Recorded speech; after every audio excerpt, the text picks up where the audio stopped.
Next, we will discuss the application of variation theorem to hydrogen atom.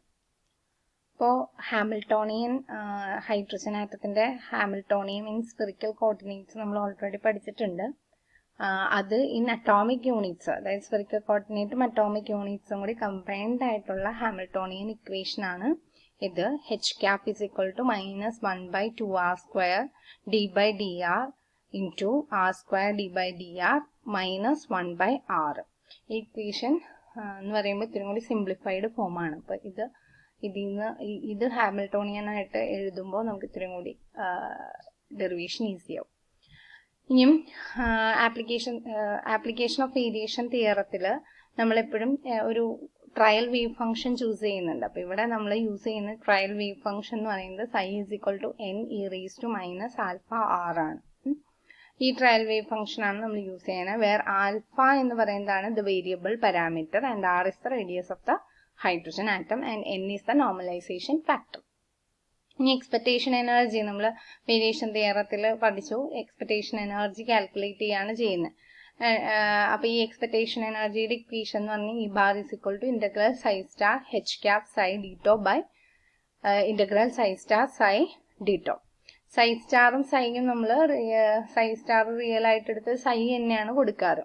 Appo namukku E bar substitute cheyumbo limit 0 to infinity limit integral 0 to infinity n e raised to that is psi value n e raised to minus alpha r new Hamiltonian equation minus 1 by 2 r square dr d by dr r square d by dr into minus 1 by r into psi value same n e raised to minus alpha r d2 divided by integral 0 to infinity psi square psi star psi psi square n e raised to minus alpha r the whole square d tau.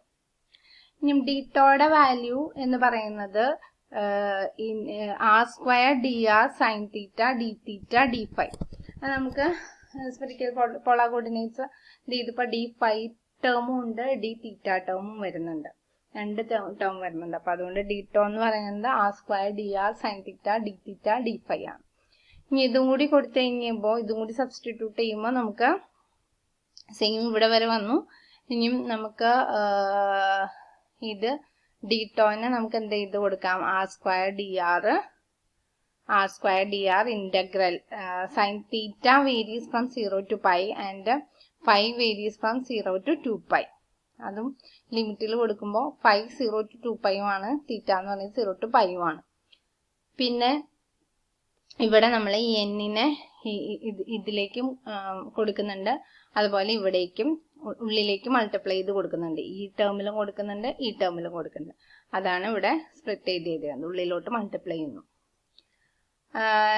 ഇനി താഴെ d ടോയുടെ value കൊടുക്കുന്നു ഇനി general solution ഇതിന്റെ general solution എന്ന് പറയുന്നത് table of integrals എന്നാണ് കിട്ടുന്നത് general solution നിങ്ങൾ ബൈ ഹാർട്ട് ചെയ്താലും മതി solve the final solution E bar is equal to alpha square by 2 minus alpha. Okay, alpha square by 2 minus alpha.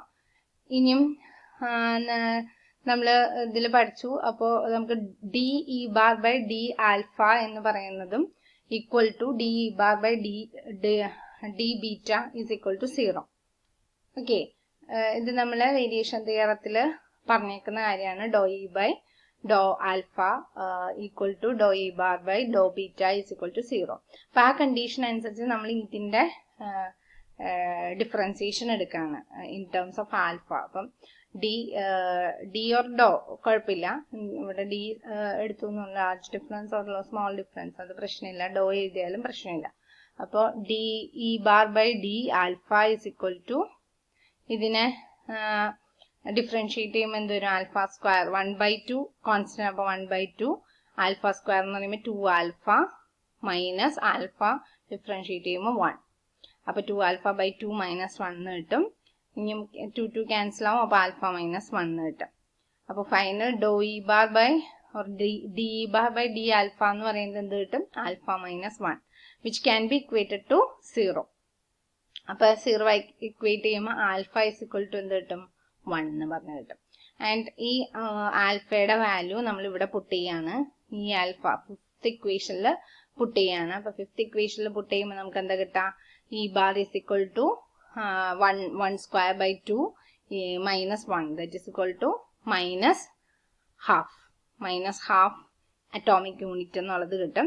അപ്പൊ ഈ അറ്റോമിക് യൂണിറ്റിനെ ഇലക്ട്രോൺ വോൾട്ടിലോട്ട് കൺവേർട്ട് ചെയ്യാൻ 1 അറ്റോമിക് യൂണിറ്റ് എന്ന് പറയുന്നത് 27.2 ഇലക്ട്രോൺ വോൾട്ട് ആണ്. അപ്പൊ അതിട്ട് മൾട്ടിപ്ലൈ ചെയ്യുന്നു.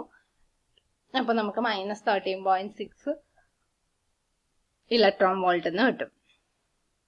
ഓക്കെ, അപ്പം psi is equal to നമുക്ക് ഇപ്പൊ നമ്മുടെ ട്രയൽ വേവ് ഫംഗ്ഷനെ we can return as n e raised to minus r where alpha is equal to 1. ഇനി നോർമലൈസേഷൻ ഫാക്ടർ കണ്ടുപിടിക്കാനായിട്ട് നോർമലൈസേഷൻ കണ്ടീഷൻ അപ്ലൈ ചെയ്യാണ്. നോർമലൈസേഷൻ കണ്ടീഷൻ എന്താ? Integral psi square d tau is equal to 1. അപ്പോൾ നമ്മുടെ psi value ഏതായിരുന്നു? n e raised to minus r. അപ്പം ആദ്യം square ചെയ്യുന്നു. അപ്പോൾ n ഈ സ്ക്വയറിനെ നമ്മൾ e raised to minus r square dr integral 0 to pi sin theta d theta integral 0 to 2 pi d phi is equal to 1. അതായത് ഈ term എന്ന് പറയുന്നത് നമ്മുടെ d ടോയ് ആണ്. r square dr sin theta d theta d phi എന്ന് പറയുന്നത് നമ്മുടെ d to. ഇത് psi. അപ്പൊ psi സ്ക്വയർ ചെയ്യുമ്പോൾ നോർമലൈസ്ഡ് ആണ് വേവ് ഫംഗ്ഷൻ എന്നുള്ളത് കൊണ്ട് ഈക്വൽ ടു 1 ഇക്വേറ്റ് ചെയ്യുന്നു. ഇതും നമ്മൾ ഇന്റഗ്രേറ്റ് ചെയ്യുമ്പോൾ ഇന്റഗ്രേഷനൊക്കെ ഉള്ളത് കൊണ്ട് തന്നെ നമ്മൾ ടേബിൾ ഓഫ് ഇന്റഗ്രൽസിൽ നിന്ന് തന്നെയാണ് ആൻസർ കിട്ടുന്നത്. അപ്പോൾ ടേബിൾ ഓഫ് ഇന്റഗ്രൽസിൽ നിന്ന് ഫൈനലി നമുക്ക് normalization factor is equal to 1/√π എന്ന് കിട്ടും. 1/√π എന്ന് കിട്ടും. അപ്പൊ നമുക്ക് psi can be written as 1/√π where n എന്ന് പറയുന്നത് 1/√π ആണല്ലോ നമ്മൾ പറഞ്ഞപ്പോ n e raised to minus alpha r എന്നാണ് എടുത്തത്. വേറെ ആൽഫ 1 ആയിപ്പോയി. n എന്ന് പറയുന്നത് 1/√π കിട്ടി. അപ്പൊ 1/√π e raised to minus r എന്ന് നമുക്ക് psi കിട്ടും. അപ്പോൾ ഈ മെത്തേഡ് വഴി നമ്മൾ ഈ വേരിയേഷൻ മെത്തേഡ് വഴി കണ്ടുപിടിച്ച ഈ bar value expectation energy value എന്ന് പറയുന്നത് -13.6 ഇലക്ട്രോൺ വോൾട്ട് ആണ്. അത് തന്നെയാണ് നമ്മുടെ നമ്മൾ ഡയറക്റ്റ് സൊല്യൂഷൻ, അതായത് നമ്മൾ ഇതിന് മുന്നേ ഡയറക്റ്റ് സൊല്യൂഷൻ ആയിട്ട് നമുക്ക് വേവ് ഫംഗ്ഷൻ ആയിട്ട് കിട്ടുന്നത് -13.6 ഇലക്ട്രോൺ വോൾട്ട് ആണ് നമ്മൾ ഹൈഡ്രജന്റെ എനർജി ആയിട്ട് എടുക്കുന്നത് ഇലക്ട്രോൺ വോൾട്ടിൽ. അപ്പോ ഇതിനർത്ഥം ഇത് രണ്ട് കോറിലേറ്റ് ചെയ്യുന്നുണ്ട്, അല്ലെങ്കിൽ ഇതിന്റെ കറക്റ്റ്നെസ് ഈ വേരിയേഷൻ തിയറം വഴി നമുക്ക് കണ്ടുപിടിച്ചപ്പോഴും ഇത് കറക്റ്റ് ആയിട്ട് കിട്ടിയെന്നുണ്ടെങ്കിൽ നമ്മൾ എടുത്ത ട്രയൽ ഫംഗ്ഷൻ എന്ന് പറയുന്നത് കറക്റ്റ് ഫംഗ്ഷൻ ആയിരുന്നു, അല്ലെങ്കിൽ ഒരു പെർഫെക്റ്റ് മാച്ചിങ് ട്രയൽ ഫംഗ്ഷൻ ആയിരുന്നു എന്നാണ് ഇതിന് അർത്ഥം വരാം. അപ്പൊ ഇതാണ് നമ്മുടെ application of variation theorem to hydrogen atom.